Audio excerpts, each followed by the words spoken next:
It's HBR, All Things Considered, and I'm Dave Lawrence, welcoming a returning rock legend and sometime Maui resident. Dave Mason is back.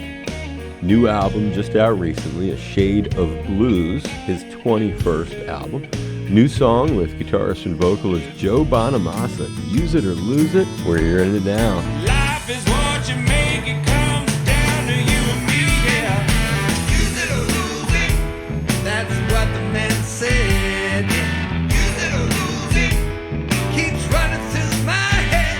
And if you wanna quit, baby, I suggest you think twice.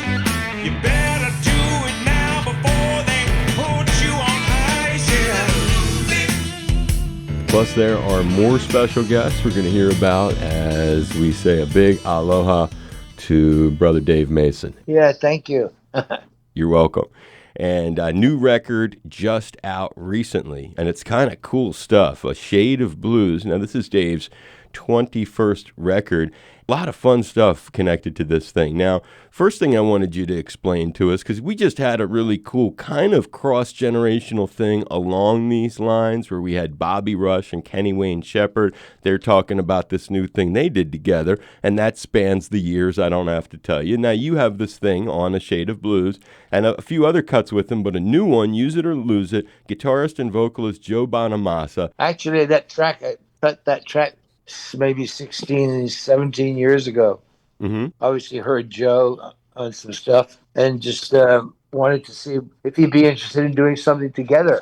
So found a way to get in touch with him and gave him a call and said, would you be up for doing something together? And he was like, sounds great. I'll come on over. So he came over to the house and brought his guitar, brought a little amp. So what this is really is a recording with Joe Bonamassa that you guys did from 16 years ago, and now you're putting it out. Yeah. Got exactly. it. Never been released at all? It just kind of sat there? Never been released at all, no. At the time, I lived in Ojai, California. That's where you guys hooked up and did the little get-together. Cut this track. How'd you first ever get to know him? That was it. So you just called the cat out of the blue? How'd you even get his, you just thought of putting him on there, huh? He was just so good, man. He wasn't as well known back then as he is now. But I'd heard him and he was just so good. I just like, oh man, this would be great if he would come and do something with me. That's neat. Well, another cat that's on it, and like yourself with a Maui connection.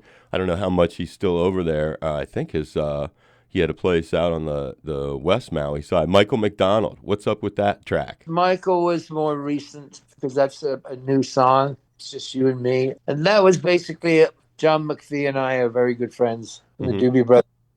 And Michael lives pretty close to him down in near Santa Barbara. So Michael had been recording at his studio, and I was down there visiting John and had the track and was just like, I think maybe Michael might be free and want to come over and put a little something on one of these tracks for me. And basically that was how that happened again. So I just gave him a call and came on over and put some organ and piano and did a little vocal stuff on that one song.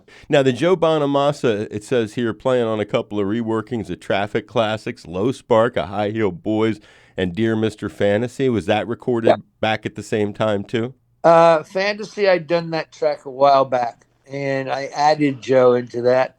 And the same with Low Spark of A High Heel Boys is actually a live track from a concert. And I rearranged the song to that version. I added Joe into it. Fascinating. Another thing about you, which I don't think I've ever asked, because we've had Dave on. Again, it's Dave Mason talking about A Shade of Blues, 21st record. Of all the times you're on, I never really asked you. I'd lived in Boston for 12 years, and outside of Boston, there's a city many people in the United States could never pronounce right, Worcester. You're from Worcester, England. Now, first of all, is that how they pronounce it over there, Worcester? Yeah. Okay, so I'm saying it right. Oh, yeah. Is there any big local food, or what is there about that city that made it unique, if there is anything that you can recall or give it credit? Worcester porcelain. Porcelain? Mm-hmm. Like cups and stuff? Chinaware kind of deal? Exactly. Wow. A whole insight. And Leon Perrin's sauce. Sauce. Mm-hmm. Worcestershire sauce. Right. Oh, it would be from Worcester. Okay. Because there's a Worcestershire, though, isn't there? Isn't that a separate place? Well, that's the county. Oh, that's the county. Well, and Worcester's in Worcestershire County. Right. Huh. This is, look at us providing a little bit more with our chat today. Now, turning to one of these other stories that I think we've talked about this guy a few times, but I've never phrased it like this. So, your song Feeling All Right, everybody knows. Rock anthem, first recorded by Traffic, covered by lots of people, but that includes Joe Cocker. I only saw Joe just one time, but it was a good one. If you're only going to see him once, it was Woodstock 94. He played your song in front of close to 500,000 people. So, my question for you, what is your absolute coolest story of time with the late, great Joe Cocker? Well, basically, I tried to put together some tours with him, but they never happened. But we got up and did the song together at one point on the road when he was out there. So finally, I got to do it. But I guess the the most fun version of doing it was doing it with I did it a couple of times live on stage with John Belushi doing Joe Cocker. And you were playing with him, and he was playing the role of Joe Cocker. Yeah. And was this for Saturday Night Live? No. Where was this? I don't remember what it was. Oh, that's so fun. And so he got up on stage, and you remember, and he did more than just a few seconds? Like, he did the whole song with you? He did the whole song. All over the stage. I love that kind of stuff. And then in the final one, because it's such a massive thing that I don't know why. Again, there are a lot, because I was searching, there's some things about his career you never asked. And one of them, March 18th, 1978, I believe it is your largest ever performance. Ontario Motor Speedway, Ontario, California, Cal Jam 2. About 500,000 people. Here's the lineup for folks who are listening. Aerosmith, Ted Nugent, Foreigner, Heart, yourself, Santana, Bob Welch. What comes to mind of doing this gig? A lot of people. Basically, that's it.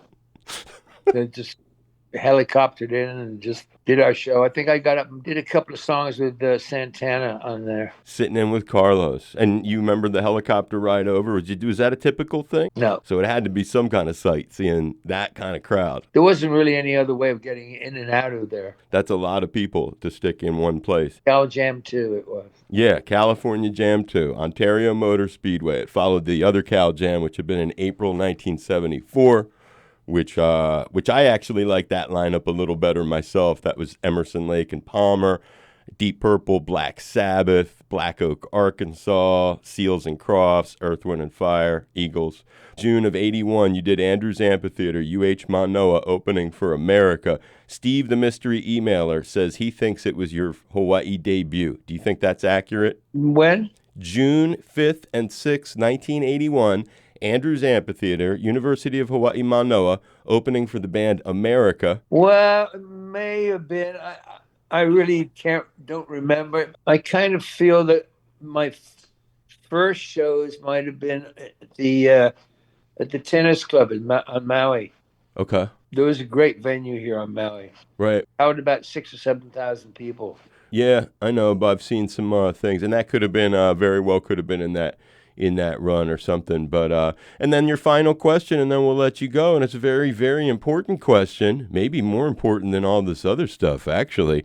And it was the last thing we talked about the last time you were on. How is your mango tree doing over there on Maui?